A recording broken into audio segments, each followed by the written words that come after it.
جی تو اب یہ بحث کہ علم افضل ہے یا عقل افضل ہے، تو اس حوالے سے ہم امام ابو شکور سالمی کی کتاب التمہید سے جو انہوں نے اسی موضوع پر شذرہ لکھا ہے وہ میں آپ کی خدمت میں پیش کر دیتا ہوں۔ 8واں قول، عقل افضل ہے یا علم؟ لکھتے ہیں کہ اس میں اختلاف رائے پایا جاتا ہے کہ عقل افضل ہے یا علم۔ بعض نے کہا کہ عقل افضل ہے۔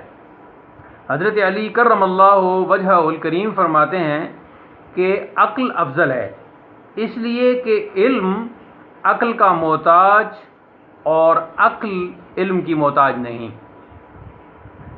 آگے امام لکھتے ہیں صحیح بات یہ ہے کہ علم کئی قسم کا ہوتا ہے، مثلا اللہ تعالیٰ اور اس کی صفات کا علم، دین اور شرائع کا علم، شریعت کی جمع، یہ علوم عقل سے افضل ہیں، اس لیے کہ بغیر عقل کے بندہ کی نجات ہو جاتی ہے، جبکہ بغیر علم دین کے بندہ کی نجات نہیں ہوتی۔ بغیر عقل کے یہ جیسے مجنون پاگل لوگ ہوتے ہیں۔ دوسری بات یہ ہے کہ ہر عقل مخاطب و مامور ہے، یعنی اسے خطاب کیا گیا ہے اور اسے امر دیا گیا ہے کہ دین کا علم سیکھے، اس کی طلب کرے۔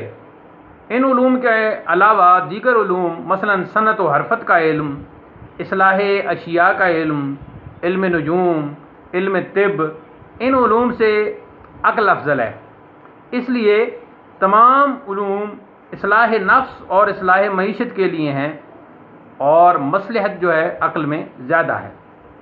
لیکن اللہ تعالیٰ کا علم تمام مخلوق کے علم سے افضل ہے اور اس کا علم غیر مخلوق ہے۔ اور جس شخص نے کہا ہے کہ علم افضل ہے، یعنی حضرت مولا علی، اس سے مراد علم الہی ہے اور علم دین اور علم شریعت اور احکام ہے۔ مولا علی کی بات عقل کے حوالے سے وہ آگے آتی ہے۔ جس شخص نے کہا ہے کہ علم افضل ہے، اس سے مراد علم الہی ہے اور علم دین اور علم شریعت و احکام ہے۔